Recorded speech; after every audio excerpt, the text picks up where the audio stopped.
Thank you for watching the Housing Oregon YouTube channel. Be sure to join our network and get involved in the work that we are doing. If you can, please like and subscribe. It helps us build this channel, which serves as a platform to communicate with our members. This video is part of our 2025 annual conference. We're looking for folks to be on the conference planning committee. Please email info@housingoregon.org. Okay, welcome everyone. You are here at the session to talk about a new preservation model of condoizing apartments, and happy to have you here. And let's get started. Okay. So my name is Bjorn Beer. I'm with SVN. I'm a commercial broker who specializes in affordable housing. So I'm not going to read all this stuff, but I deal with all sorts of affordable housing disposition challenges for nonprofits and housing authorities across the Pacific Northwest. And that's how I got the pleasure of getting to know John Lane, who I'm going to introduce to you all right now. Hey there.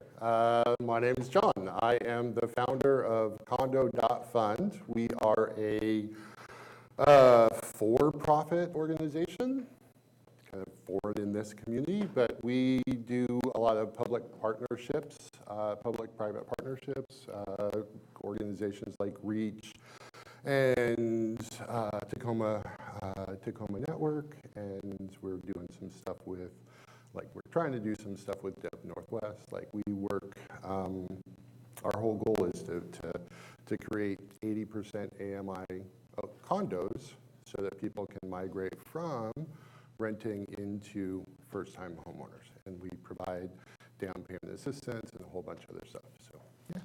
I think you called yourself a compassionate capitalist the first time we met. So. That is true, yeah. It's a super cheesy term, but it kind of fits on brand for me. Yeah. Cool. So I just want to give a little bit of context to the solution that John and CondoFund brought to the table, a little bit of context about the challenges that housing authorities and nonprofits are facing. I'm sure I'm preaching to the choir. I just want to get a quick show of hands. Who here is with a public housing authority? Any show of hands? Nonprofit, NPO provider, okay. An agency of some sort? Okay. Municipality? Okay. Any lenders? Awesome. All okay. right. Talk to John and me afterwards. We have. We're always looking to expand more. Okay, so creative dispositions. I want to talk about the perfect storm that many nonprofits and public housing authorities are facing. Again, I'm preaching to the choir. A lot of this has been talked about in other sessions, but there's sort of a perfect storm right now, and it seems like everyone has at least one or two properties that are in the portfolio that are essentially they're millstones. They're really draining cash. They need additional capex, or they need to be recapitalized somehow. And various housing authorities and nonprofits are at different stages of saying, do we need to sell this asset, this troubled asset off, or do we recapitalize it? What do we do with this? So right now we're seeing a lot of dispositions out there. There's a couple hundred units that are going to hit the market soon. I mean, there's a lot of folks that are selling assets in the Portland market alone. And so just in general, what is the scale of challenges? There's a lot of, I'm not going to read these statistics, but want to spend more time talking about the condo model. But essentially, I help a lot of groups sell assets when they decide to. And there's this kind of balancing act. It's, okay, we have a property that has a negative NOI, it has deferred maintenance, it needs a new roof, etc. But we want the full market price that any apartment would get if we sell it to a market rate person. Well, when you do that, then you're almost forcing that market rate investor to do their business plan faster. So how can you dispose of an asset that's troubled in your portfolio without selling to a market rate wolf, for lack of a better term? So there are more options than just throwing it on the MLS or working with a commercial broker to sell an asset. And I'm going to talk about some of those creative ideas. We're going to highlight one in particular that I'm the most excited about. But one thing I want to mention that I've been doing for a lot of nonprofits and housing authorities is to try to bring some objective criteria to which properties should be kept and which properties might be worth selling or recapitalizing or doing various things with. And so the term I came up with was impact on equity. It's kind of like the private sector concept of return on equity. And if anyone wants that white paper, I have some copies here with me, or you could sign up on the sheet here and I'll send it to you.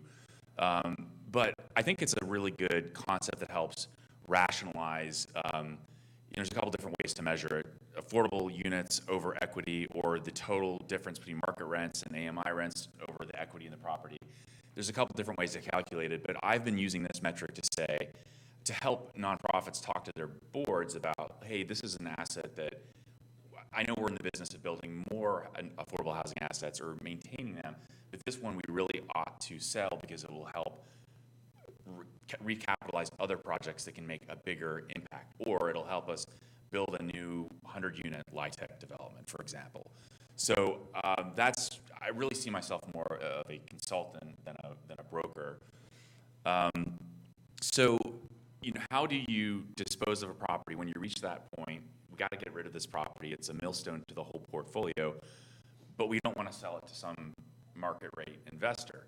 So one of the ideas we're going to talk about today is the idea of condoization. I know that's not technically a word, but we're going to get it in Webster this year. Anyway. So there's a couple other ideas too. Maybe finding another nonprofit that would like to buy the asset. But again, a lot of nonprofits are struggling right now.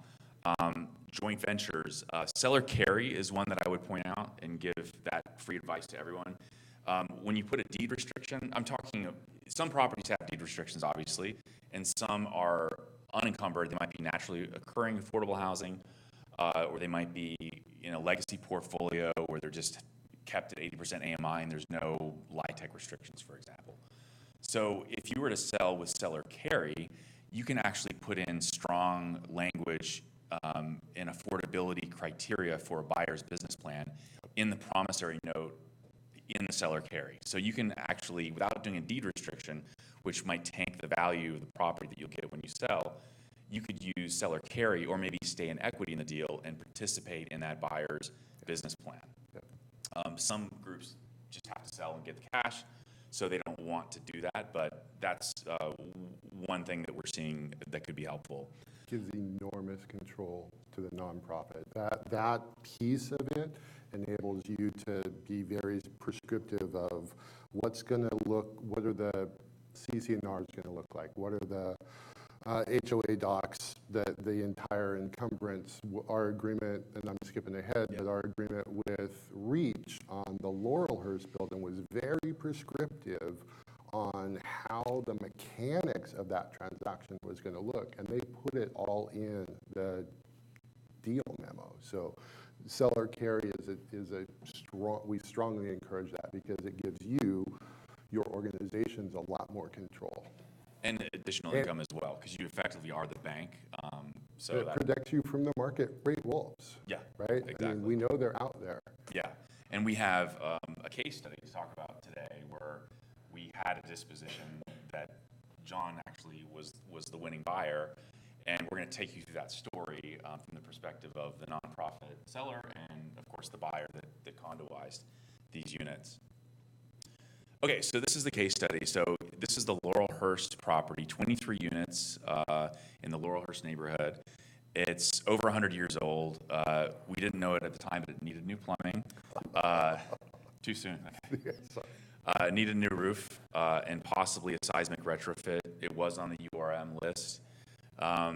So the rents were low, but at 80% AMI, it was actually close to what a mortgage would be for these units, and I'll let John talk about the math of his model.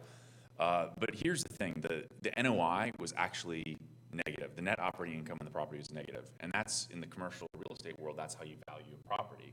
But clearly, that building is not worth zero. It's worth a lot. It's worth, the location is great. It's in relatively good condition despite the age. So how do you value that asset? And in this case, the seller, after talking to me, we decided to list it publicly and see what the market would bear. So let's get it out to all the eyes on the market, and then pick the buyer that would be the most mission adjacent or have the most robust, affordable pathway post-close. Yeah, go ahead. Oh, yeah. So you mentioned on the last slide the seller carry promissory note restrictions being preferable to putting deed restrictions on property. So, and that makes me, and you didn't mention deed restrictions on this property yet. So I'm wondering if you are presenting these strategies primarily for properties with deed restrictions that have expired. So this one, thank you for bringing that up. That was actually something I wanted to say. This one had there was a NOAA preservation loan on it that we cleared before we listed it. So that it was essentially naturally occurring affordable housing when we listed it. But I have a slide at the end where I talk about possibly converting a LIHTC deal, and we're trying to find. It's been done once before in Missouri, and so we want to be the dog that catches the car, and we want to convert a LIHTC post 15-year LIHTC deal to condos, because there are a lot of small LIHTC deals out there, like 20 units, for example, that no one's going to come in and resyndicate because it's too small. There's no scale. So not to totally complicated things. Go for it. Please do. Yeah, we're good.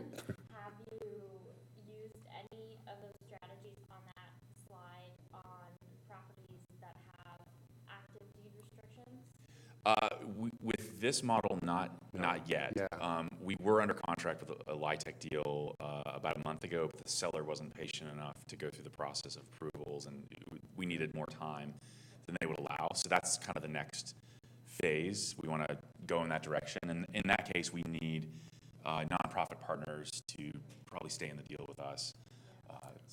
And then the other is the scattered sites deal with Reach. That's been a 6-month transition. We will probably be the ultimate buyer on that, but it has a year-long restriction from HUD. So within reason, we will definitely look at, if it's a shorter-term restriction, we will definitely look at that. On the first slide I mentioned, I have a LIPRA disposition. It's restricted HUD LIPRA, which not a lot of people, I didn't know about it before I got the assignment. But we have one buyer who is going through the process to get approval from HUD, and they want to be a copycat. And they want to try to condoize it. Excellent. I know you're happy about that. Yes, we want copycats everywhere. Okay. Yeah. So yeah, I mean, our next goal is to go more into the deed restricted space, but I just brought up seller carry as an option because it seems like I presented it at CHAM New Orleans a couple months ago, and everyone has like these legacy sites that are, they've owned since the 70s or something, and they're not deed restricted anymore, but they're still held as naturally occurring. So what do you do with those, like the duplexes, the 10plexes, the small apartments, and things like that? Yeah. Did that answer your question? Yeah, absolutely. It's just that my clients' problems are on heavily deed restricted properties. Yeah, and I'm working on a lot of projects like that right now, so it's challenging. Okay, so on the Laurelhurst deal, it was 23 units. We listed it, and we had a dozen offers within a couple weeks. The highest priced offers are those who asked for seller carry. I just wanted to point that out. But of all the dozen or so offers, one buyer was a market rate wolf, and he wanted all the tenants evicted at closing so he could do his business plan. We obviously said no to that, but I just want to kind of set the context of where John's offer came in. Only 2 of these buyers had a really mission-adjacent vision, and one of them was condoization.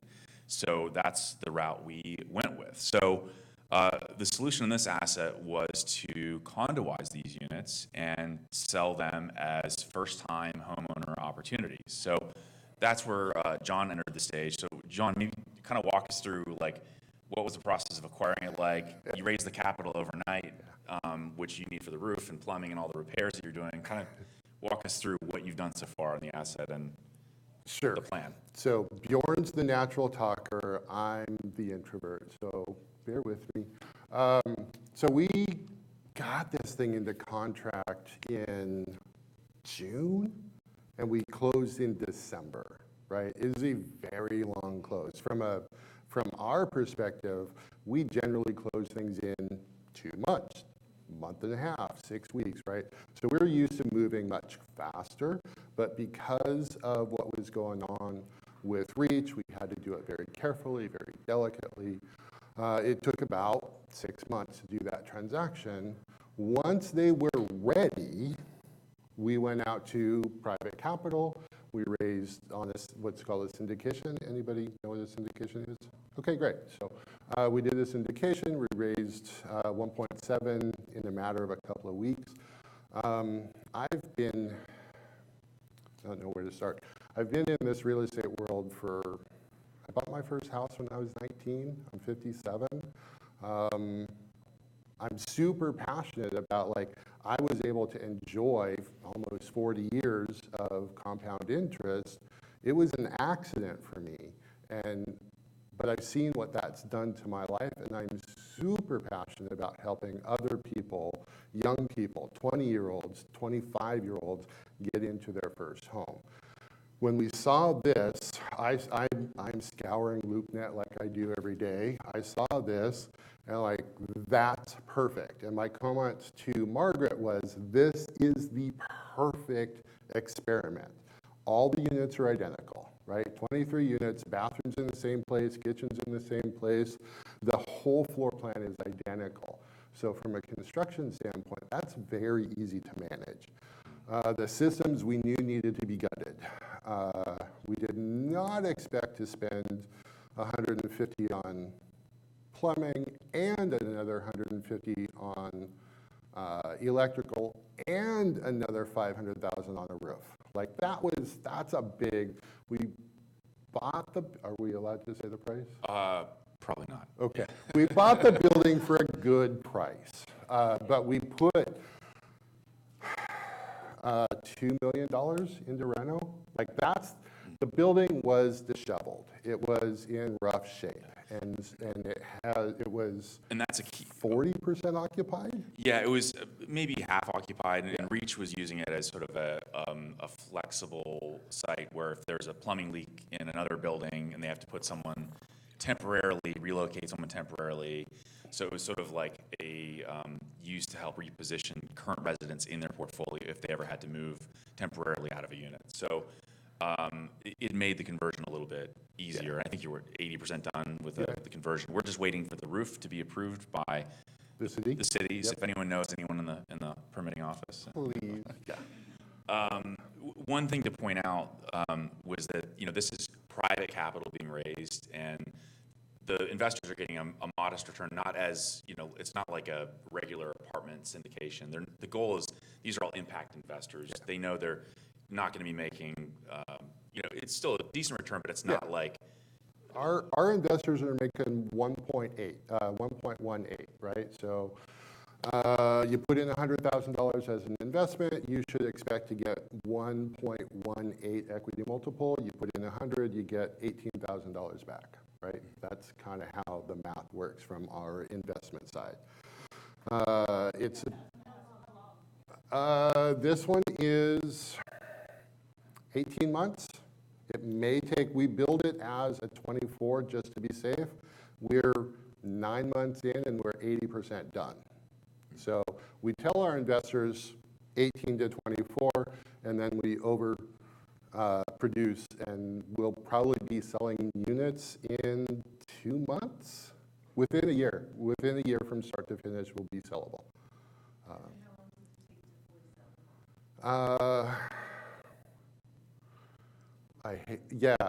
Trump. I'm really sorry. Like, I could have answered that question. Yeah. Do you have an idea of what those sales prices are going to be for those units? Okay. Yeah. Are you able to share it? Yeah. We started out at 2.25. That was the goal. And it'll. What's that? Yeah, 225. Yeah.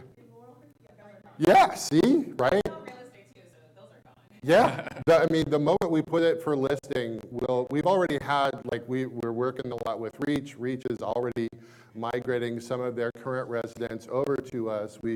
As it talks about the Portland Housing Center, we connect those buyers to Portland Housing Center. And so we have a ready pool of buyers in Laurelhurst at 2.25. I was going to answer the rest of that question. We started at 2.25. We got a surprise of 150 for the plumbing, and we got another surprise for 150 for the electrical. So as an aggregate, we're probably going to be selling it 235. But we made a commitment to Reach that we would be 100% sorry, I get really. We made a commitment that we would 80% AMI for all the properties, which gives us the ability to sell those in this market at 275, but we want those families to walk into a big bucket of equity, right? I think our market is 275, but we're still going to keep them with.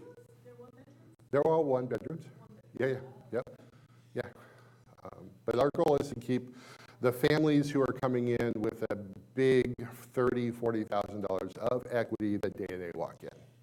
And one important thing to point out too is that their payment, the monthly payment to buy, is around the same amount that 80% rent was. So we're trying to get to parity there, and the question is how many of the current residents are going to become buyers. Not everyone is going to become a buyer, because not everyone, even if they can buy, some people don't want to be bogged down, stuck to a house. So they like the freedom of renting. But we're doing everything in our power to make sure that the current residents have a first right of purchase. We're even giving Portland Housing Center, I say we because I kind of mind melded with you. So Portland Housing Center and Reach CDC, the seller, are going to get an additional small donation in lieu of a broker's fee if they source a resident who wants to buy. So we've done a lot of road shows. Which they've done on campus already. Oh, awesome. Okay. Yeah. And there is another project, by the way, in Portland that John went live on before I met him, which is we're already selling condos at 200. Killingsworth and Albina, like literally at that intersection, directly across the street from PCC, is a community we built for campus condos, and those are selling at 175 to 240.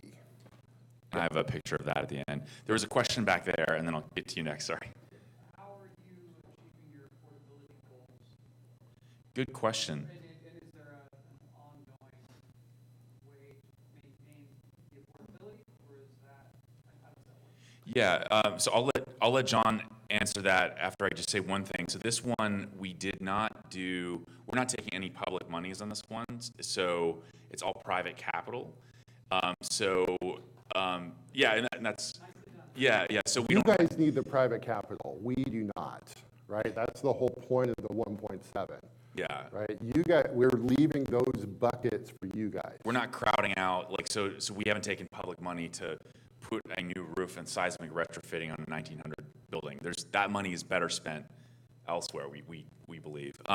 So in this case, since we're not getting any down payment assistance or any money from the state or the feds, we don't have to have like a shared equity model or something where we're basically just saying, hey, the buyer's taking on the risk of becoming a homeowner, like keep the equity, just like you and I are going to keep the equity in our own homes. Like that's fair. So that's the model we've done now. However, in the future, we're talking to some other very large municipalities in the Pacific Northwest right now about scaling this model, and the nonprofit partners we're talking to, they have to do the shared equity model because they're getting public funds, and we're okay with that too.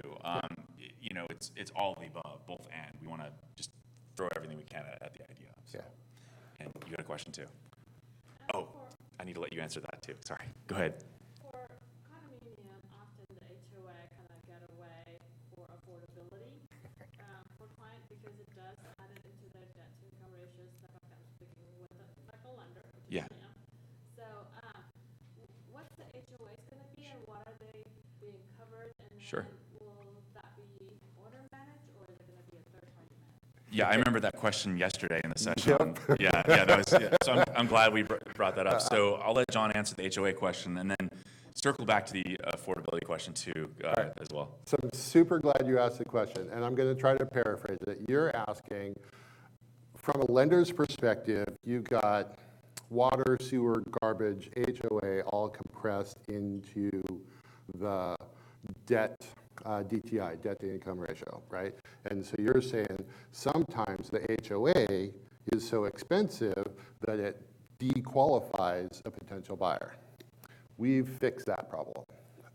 I was so glad when you asked this yesterday. I'm like, I can't wait to answer it. We dumped $40,000 as a subsidy into, not this one, but campus. You want to flip to this, and we're going to do it to this one, we just haven't gotten there yet. So campus is this property. It's the Albina and Killingsworth. So the HOA is probably normally going to be at that 225 range.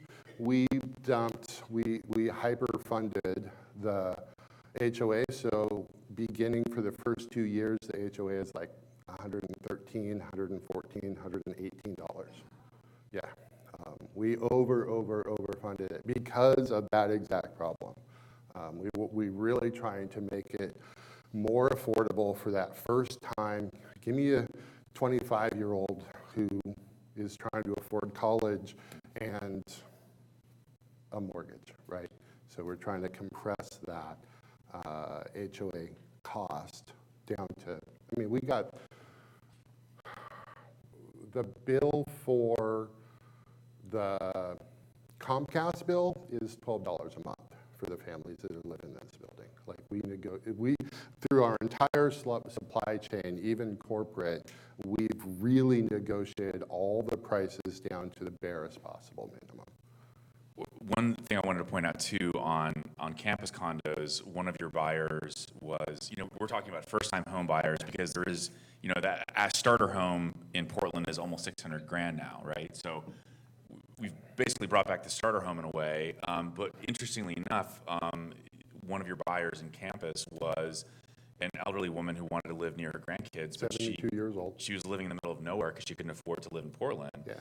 So that's kind of another concept too, is maybe downsizing boomers who, they're trapped in their house with a lot of equity and they need to downsize. Well, how do you downsize if the average starter home is $600,000 these days? Well, and she came from Klamath. She's got 2 sons within 2 blocks of her new home. That's awesome. Yeah, I mean, it was just, there's no way she could have afforded it in any other situation. The other thing too on affordability restrictions that we negotiated with Seller Reach is we put in to the HOA documents some restrictions, correct? Like you can't own multiple units. So you couldn't go in and buy I want to buy 5 of these and turn them into short-term rentals like that. I'm sure you get a lot of inquiries for that. Oh, God, yeah. But we could have that's sold hard, this hard 5 no. times. Yeah. Yeah. It's an absolute hard no. You have owner occupancy only in this building. It will never become a rental.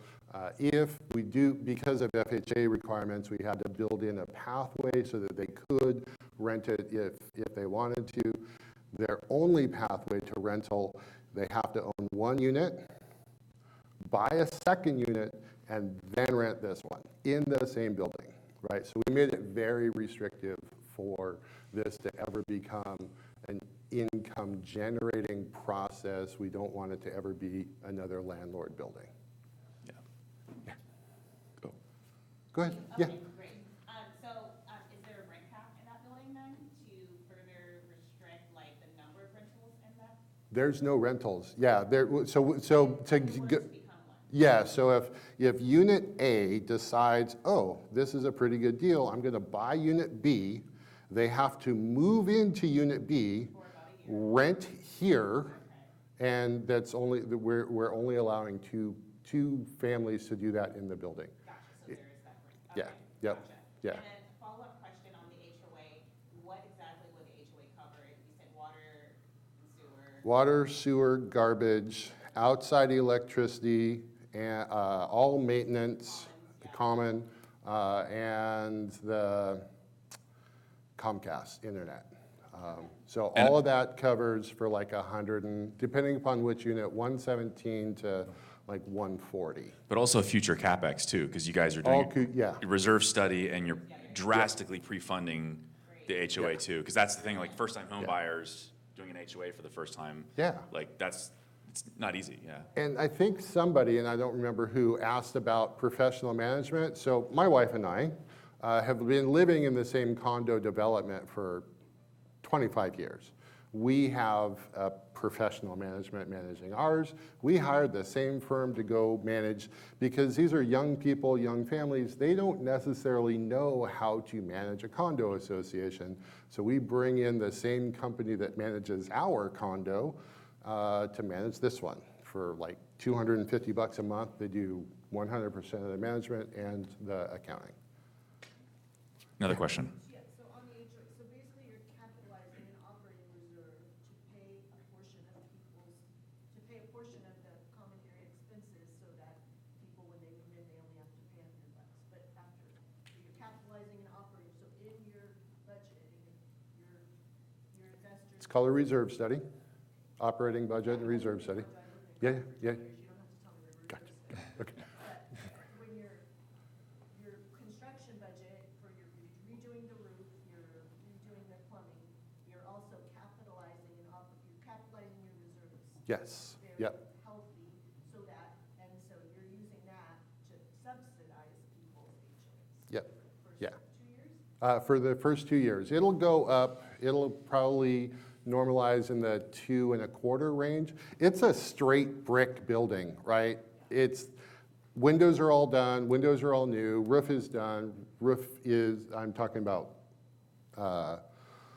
they're the same, right? Laurelhurst and Campus, we're doing the exact same thing, so they're interchangeably so Campus, Laurelhurst, all the exterior envelope is being redone. So there should be super low HOA for decades. Another lender question. Not lender. Oh, okay. Many of the families who need affordable housing, stuff like that, require a minimum of 3 bedrooms. Yeah. Do you ever look at project with the 3 bedroom? Because, one bedroom studio, they don't really serve the needs of families. I know. We're under contract on one in Lebanon. Yeah. Like, just hold the phone on that. It's really tough. Like urban, we're going for the smaller units, ones and studios and ones. More urban, we're going for 2s. Like we just picked up Fir Grove, it's 169th and Gleason, right? Those are all 2 bedrooms. So.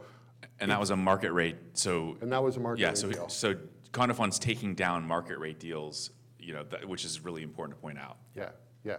And so like our Tacoma deal up in Wapato, that's all ones, and there's only 1 studio, the rest are 1s and 2s. So we are trying to take in consideration, but in urban areas, it's very hard to get a 3-bedroom apartment.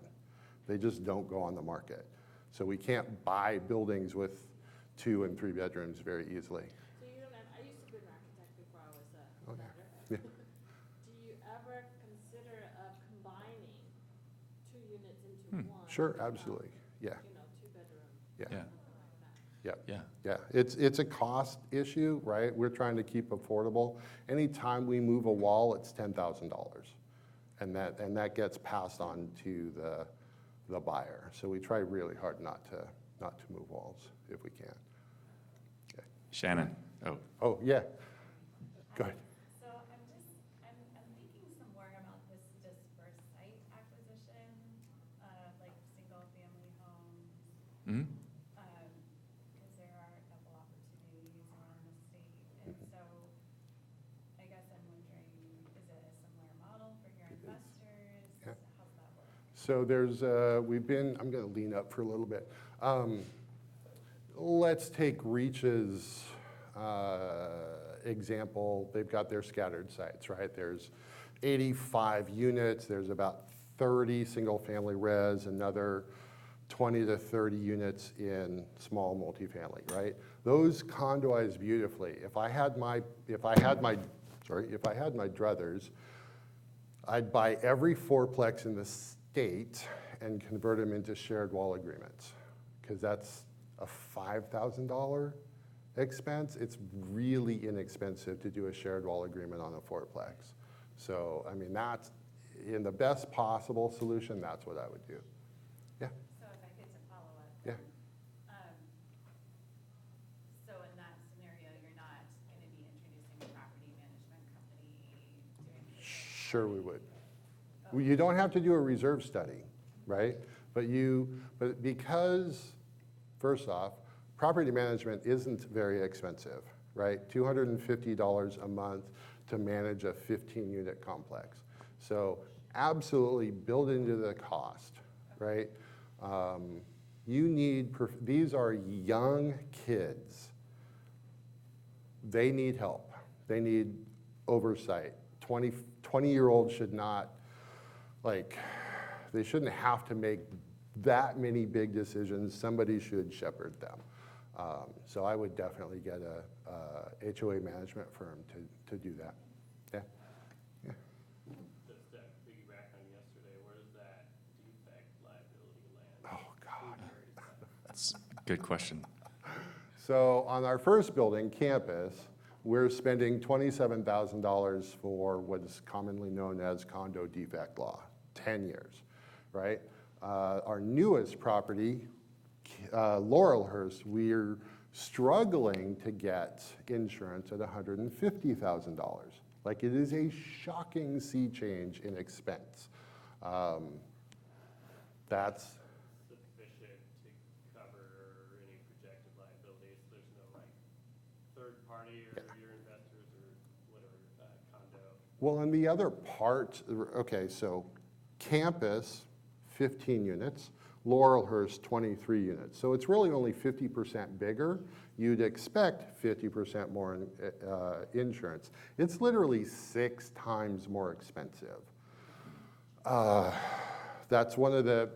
We just have to absorb it. The other problem is, campus was about a $700,000 reno. Laurelhurst is a $2 million reno, right? So it's reasonable to be much more expensive. We just didn't anticipate it being 6 times more. I guess this CondoFund, are you guys carrying a contingent liability on your books or something that's like on the back end there? Yeah, the only way that we can do this now is to just suck it up and spend the money for the insurance. Because that's really, because it's a huge reno, it's gonna be the insurance company. We're not gonna foot another $2 million in. Let's say 10 years the roof fails. That's the insurance company's issue. And it's probably going to take a while for the insurance market to metabolize the new bill. And as we discussed yesterday in Shannon's session, there's probably some gray sections of the language that could be tightened up, maybe carving out pre-existing. Because, why should this condo developer be liable for construction defects from year 1900? Yeah. After putting all the risk and cost of the improvements, like a roof and new systems, there's probably maybe a carve out for. And we think shouldn't be. There are those descriptions of substantial completion Yeah. that are pretty specific. Yeah. In the very first half of the first page of the bill. Yeah. Mhm. And I think you're gonna have to advocate for those if you're insured. I'm saying it's not like an easy walk or fun or enviable, but I think that's the best we can do this minute. It should be clear that you're not, the initial construction from 100 years ago Yeah. shouldn't be. Yeah. Has anyone heard of the FAIR insurance plan in Oregon? Yeah. Okay. Yeah. So I just sold the tallest building east of the Cascades, Baker Tower, yesterday. We closed, and thank you. And the buyer actually, if you get 2 rejections from an insurance company, you can go out to the FAIR plan, which is like an insurance of last resort. I don't know how bare bones it is. I don't know what it covers, but I emailed your business partner yesterday on that. So maybe go to the FAIR plan, and like Shannon said, sit down and educate the insurer. But it is a. The insurance is definitely tricky to Yeah. navigate. And there's probably some ways around it too. Maybe we do like a community land trust model instead of, I don't know. There's iterations of this idea that we're working on. Yeah, and if I had hang on just one second. Oh, gotcha, sorry. So if I had the we have a fairly large bucket of funds for this type of investing. We are trying to navigate like best practices. We've been talking to people like Shannon, like we've been trying to investigate like what is the single best pathway. And if we could, we would probably self-insure. And I think that is the path we are about to go. Yeah, because I don't like this insurance plan. It's gonna charge every young family another $10,000 or $15,000. Every affordable housing, we just need to self-insure ourselves. Yep. Yeah, Like I a think captive, so. yeah. Where's OHCS? Yeah. Yeah, I really do think that's the path. That's actually a really good idea. Yeah. Oh. That cannot be part of the HO6 insurance. Can individual owners carry part of it in HO6? I don't know that answer. You'd have to educate me on that. Yeah. Yes, please. Is there any down payment assistance? I'm like, you're writing my script. So yeah, we do, in every transaction, we create part of, like the Wapato property up in Tacoma, we're closing next week. We're giving 5% down payment to the families. And that's just our portion. Again, we try to partner with the other nonprofits, Portland Housing Center, and hopefully they will fund some as well. But yeah, we build into our model a 5% down payment. If the property is located in the moderate or low census tract, there's actually several lenders that provide down payment assistance too. Yeah. The property has to be located in the low or moderate census tract, which that one Certainly does. probably is Yeah. different. Yeah. Oh. Investor profile? Any, we euphemistically refer to ourselves as compassionate capitalists, right? This idea we talk about with our investors, 80% of the people that we talk to could frankly give a shit less, right? But there is a component, 1 in 5, that really loves what we do. They repeat investment over and over and over and over. We do like 9, 10, 15-month transactions, and so their capital is always recurring. And they can be accredited, they could be non-accredited, there's pathways for both. Yeah, that's what we do. Our investors are nice. Like, I'm super nerdy and I'm super uncomfortable up here, right? Our investors have to put up with my weirdness. Like, they have to be nice. Yeah, go ahead. So for that gift of the 3% down, does that tackle on as a second mortgage for that buyer? Nope, just a gift. It's a, Thank you. yeah, yep. Yeah, I can't talk about Reach's deal because they asked me not to, but I can talk about. I can call them, I work there. Okay, good, yeah. Network Tacoma, we're buying that building. It's appraised at 1.67, and we're buying it for 930. So we're buying stuff at 50 cents on the dollar pretty routinely. So that's why we're able to do it, right? Again, it goes back to the NOI. Yeah.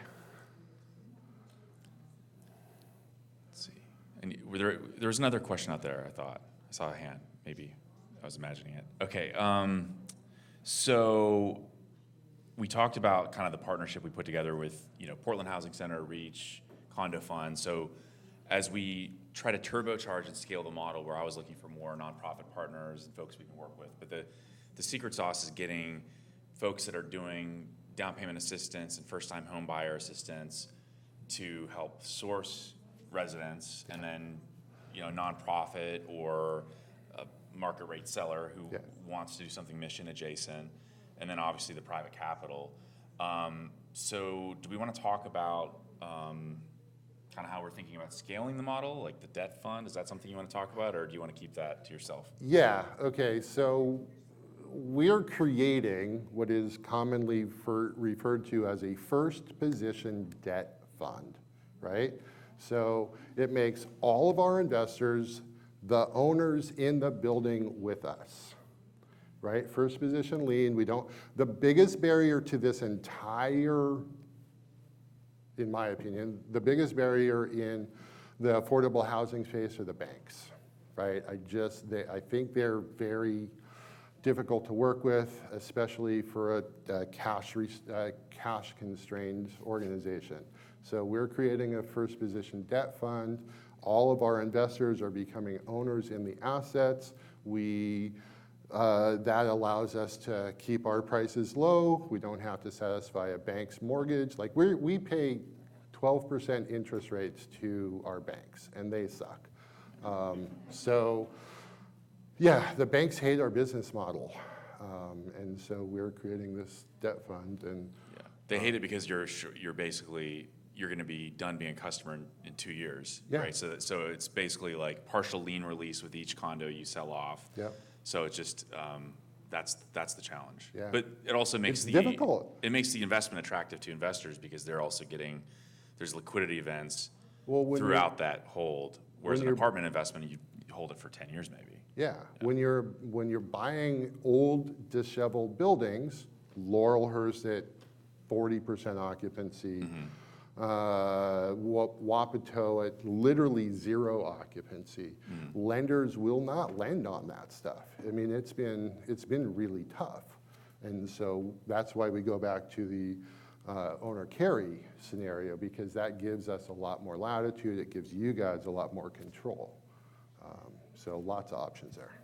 Question there. Yeah. I work at NOAA.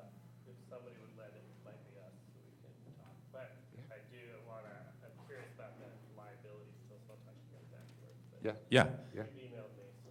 Oh, okay, you got my email, okay. And then So, there was another question. Yeah. How do you go about relocating tenants or taking units offline? great question. Very gently. So with Reach, that's probably that's the best example. They communicated with their residents 3 months, 4 months, 6 months through the process. So they knew that was going to happen. We also tried to get them mortgage ready. We went to Portland Housing Center to help them become mortgage qualified. Unfortunately, Laurelhurst, no one bought in that building because most of the people that were in there were more transitory type folks that really could not get a mortgage. So it is gentle. And why we like partnering with these large organizations is because they have 2,000 or 3,000 or 4,000 other places that they can move safely and securely.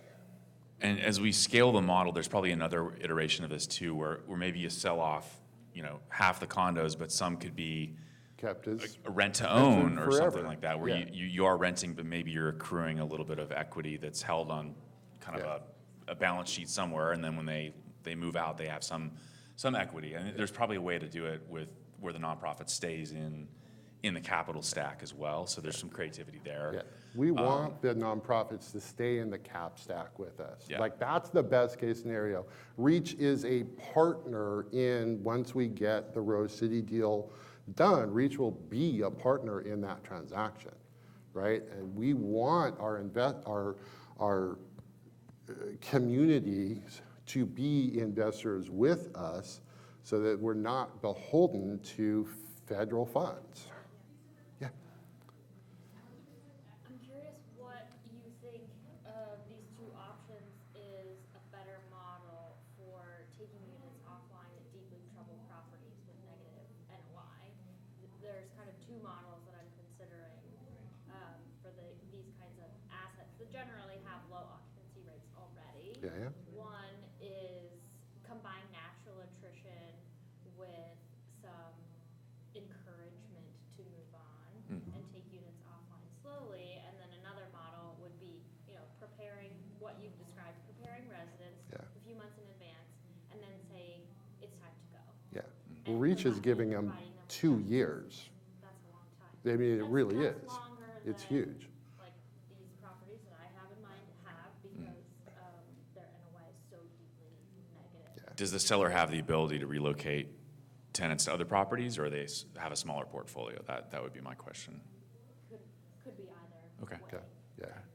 Yeah, it's definitely a pathway. I prefer like what we did with campus and really all of our properties. We've done 6 condo conversions over the last couple of years. It's a gentle process. We hire relocation specialists. They merely, her only job is to work with the residents as they transition, whether they become owners or whether they become residents in another building. Like, I know it's disruptive. We give them a fairly large check. Yeah. Which model would you say creates more value for the seller? Seller. I don't actually think in terms of, because I think they both can. Like, I'm not trying to waffle on the answer. I really, truly think that I love what Reach is doing. Like, I think that's really good. To give somebody a 2-year head start is the absolute epitome of kindness, right? Yeah, I mean, maybe, oh, go ahead. It's probably better for the seller to give them 3 months, 4 months, 6 months if the seller is struggling. If you wanted to email us more information, we could probably like dive into the numbers a little bit too and kind of give you our more practical answer. Yeah. Question? Couple questions. How much do you save per transaction, not having to have appraisals and fees? And, I mean, you save time, like nobody's flipping business. 7% of the purchase price is what we are paying on fees on our next transaction. $95,000 in fees for a $938,000 purchase. Yeah, this is why we're like, F the banks. We're going to become our own bank and pass that. Yeah. Nicely done. The next question is LIHTCs have 30, 60, 90-year affordability covenants on them. How are you navigating that as you're talking about commercial? Good question. So I think I mentioned in the beginning, so we're actually trying to find a LIHTC deal to convert, and we were under contract on one a couple months back, and I had some emails with the folks at Oregon Housing about the idea, but the seller on that transaction wasn't patient enough to go through the process. But we would love to be able to go to the state and say, look, we just need to go, if we could bring this up to X AMI or whatever, we can recapitalize this whole portfolio, put a new roof on it, new this, new that, convert it to home ownership opportunities, because I know it's been done before in Missouri. In the Novogradac textbook that I read whenever I have trouble sleeping, and no offense to the Novogradac guys, I just went to one of their things. So there are 90,000 of these things hitting their 15-year like every year, and so the question is, can you resyndicate a 20 unit? No one's going to mess with that. So like I'm talking about these little ones, like there's got to be a way to keep them affordable in perpetuity, and it's been done before, and I know for a fact that there are some people that are using housing choice vouchers for home ownership opportunities. Mm-hmm. So that's the secret sauce maybe, and maybe a nonprofit stays in the deal as a seller. I don't know. It's Columbus or Cincinnati or something like that actually did a conversion to home ownership, but they started out with that to begin with. Yeah. They've got 368 pages more reading from another doorstop. I would love that. Yeah. I have a lot of trouble sleeping. I'm gonna advertise Oregon Housing. I'm the assistant director for lending, and quite honestly, we're running 5 3/8 on a govy, no DPA, 5 7/8 with 4 to 5% DPA. Wow. So if you're Wow. looking for outs in Portland Housing Center, et cetera, we can business with them as well. So, Awesome. Yeah, give us your card. We'd love to talk. Yeah. So we're looking for a patient seller and a LIHTC deal to convert, and we want to be the dog that gets the car, and then we'll figure it out afterwards. We want to like get something under contract and find a patient seller, because if we could solve for that, I just think the long term, not to talk politics, but at the federal level, like, and there is more funding for LIHTC, but the question is, will that always be the case? I don't know. Like, there's a lot of uncertainty. So what do we do with these smaller deals? I mean, I think that's kind of a key preservation question is, could we take down some of these with condoization? Yeah. There's so many small LIHTC deals that are underwater by $50,000-$100,000, Yeah. and they're perfect because as this lady mentioned, they're mostly 2 bedrooms, they're mostly 3 bedrooms, right? So LIHTC deal will condoize beautifully if we can get a patient seller. The property we looked at down Corey Commons, that had 40% restrictions, 40 and 60% restrictions, and we could still keep them as condos at like $95,000 a door to the buyer. And the seller just wasn't patient enough. We had to do 2 things with the agency, which is get approval on the transfer and then talk about conversion of condos. And the seller said, just figure out the condo conversion thing later. And I was like, Yeah, I put up the earnest money in that one. We're not gonna, we're not gonna wait on that. We're gonna figure that out. Yeah, So. but it is definitely, that's our, because I know that that's the biggest market, 90,000 doors. We could do the condoization on LIHTC, we could change this industry, and all of these old buildings that are just basically becoming valueless gets new life and new families. Yeah, yeah, please. In addition to the regulated low-income properties, does the model consider or focus on naturally occurring affordable housing? Give me a little bit more detail on that, please. Like, there are some buildings that are kind of old and not necessarily maintained very well, but they don't give the subsidy. Yeah, But it's just the owners. I used to think that they were like generous enough to do it, but I think Yeah. it's not the Yeah. thing. It's not the thing. That's our primary. The building Yeah. is old and they don't want to spend money to kind of like really renovate it. And yeah, our first deal was that exact. Yeah. Yeah, the campus sold in 2017 for $2.8 million. When we bought it a year and a half ago, it sold for $1.8 million. It had devalued during the largest increase in properties that Oregon's ever seen because the landlord neglected it, just ignored it. Okay. Yeah, so it is possible. Yeah, Yeah. so follow up on that, and it was only one project that? Well, yeah, we've done 6, so I mean, I could give you other examples. I'm just curious to like see if that's something that you, or like, as you're scaling out the model and maybe others will replicate it. Because that's a big issue that I've like experienced it working with nonprofits before. About those owners who sometimes are not interested in selling, whether they just want to keep it or they're waiting for some like development coming to the area so they can sell it at a much higher price. And the challenge that we have been facing a lot was convincing these people, like, you are doing something good by maintaining affordability, and we're trying to kind of like renovate it and make it a better building, which is exactly what you're doing. Yeah. And also like the ownership component that you're adding is even a big plus for that. Yeah. But they are not interested in talking. So like, are you waiting for properties to become available in the market, or you sometimes are proactive to reach out and like, I would like to buy your property? We've taken down naturally occurring affordable housing and even market rate. You know, the 6 unit that I sold with you. That was and those rents were, I mean, Those are pretty market rate. $1,700, yeah. I mean, our whole, like, Yeah. they were $1,750 rents, and the mortgages are gonna be $1,750, So- really close. And you brought up a really good point, because so I started on the market rate side before I went to affordable, and I was actually a real estate investor before I became a broker, and my first real estate investment in 2007 resulted in a donation to Habitat for Humanity. So 2007, right before the collapse. So, but what happened there is I ended up giving the land to charity, and there was a huge tax benefit for me, so I broke even. So fast forward to today, like the ideal scenario for this would be we get a nonprofit buyer to partner with CondoFund. CondoFund brings in some capital that's needed. But if we sell to a nonprofit, then there's a tax benefit to the seller, because a lot of these owners, I mean, most of them are aging boomers who have a lot of equity in the property. Their basis is low. If they sell, well, first of all, they don't want to give the property to their kids.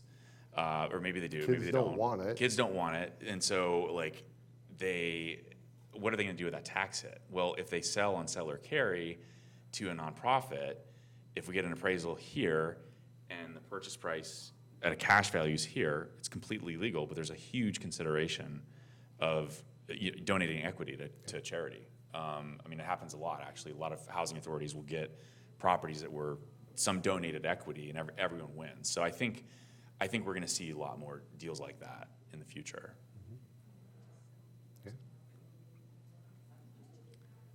I don't know how we are on time. Does anyone know when this stops? Because we can go on for hours. Oh. Okay, cool. All right, cool. So we talked about condo defect liability. Other things we're doing to scale. I mean, is there any more questions just in general about the model? Anyone have properties they want to talk about? I was gonna say, can you talk a little bit more about TOPA and opportunity to purchase? Is that like Yeah. So I think that's technically how, like the resident-owned communities, like when residents buy the manufactured home park, I think the question is, could that be expanded to apartments? And I know that there's some jurisdictions that are looking at that. So that's like a TBD thing that would be interesting if more market rate apartments became available to have a purchase option or first right of refusal, whatever the case is. So that's just something we've been looking into in different municipalities. So you haven't done it yet? No. Yeah, and we're looking at deals in Texas right now. We're looking at deals in Seattle. We're looking all over the place, and we're kind of attracted to markets that have better condo defect laws. We've done, we have one of our 6 is over in Danville, Virginia, right? I mean, so it's kind of just doop, doop, doop everywhere. Go ahead. What are your thoughts on ground floor commercial? You like it? It's very triggering. Our campus building is exactly that, right? So 700 North Killingsworth. We've got a bike shop, nonprofit bike shop in the bottom floor, and then 2 stories of residential. I like the model. Our property up in Tacoma is also a mixed use. I like the model. My business partners absolutely hate it. I like it because I think, here's what I like about it. If you have, we're looking at a big property up in Kent, 27 units residential, 9 units commercial. The commercial will pay for the HOA. Oh, I'm pretty sure. Yeah, I mean, it's downtown Kent. It should be okay. Like, I do like it. If we had structured campus better, we could have made the commercial space be the engine that pays for the HOA. Had we put that math together, this was my second or third one, so I hadn't put those pieces together, but in a perfect world, the commercial rents would offset the residential HOA. Like that, when we become our own lending institution, we're not going to be a lending institution. When we create our first lien position, that will be a lot easier to do. So probably keep the commercial as commercial leasable space rather than commercial condos, because those are harder. I would condoize it, but I would use those as to offset. Keep it as, you're going to condoize the whole thing, but just keep them renting. Sure, because you can condoize a building and still rent the units out. You don't have to, That's what we did with campus. Yeah, it would definitely work. Go ahead, please. Your Tacoma property, remind me, were they renters that then had the right to use or buy back, or was it? So the Tacoma property is a bit unique. It was a abused women's shelter, right? So prior to selling, they moved everybody out. They didn't want to endanger the people who were already there. So it is a 100% empty building. We didn't ask for that. That's just how they chose to move forward. They didn't want contractors coming in and endangering the people who were already pretty fragile. That's the explanation that was given to me. So That one is a little bit different because it is 100% empty. And it was shown on the market as 100, which is why it was damn near impossible to finance. Yeah. Because of the vacancy. Yeah, yeah. If you don't, if you have an empty building, insurance hates you, your insurance rates triple. Yeah, there's lots of reasons for that one. Yeah. Do you have a building that's empty? No, I'm on the board of one of our local community development corporations, Mhm. but our specifics are. Gotcha. Yeah. Yes, thank you. Yeah, yeah. Ta-da. Any more questions? Did we answer all of them? Well, I have a sign-up sheet if anyone wants more information either about CondoFund, the condoization pathway, or my white paper on impact on equity. So we're happy to kind of walk you through different options that you might have for dispositions or ideally acquisitions and working with CondoFund. Yeah. So. We're excited to work with you guys. Thank you. Thank you. Yeah. Great. Woo. You have no idea how nervous I was about this.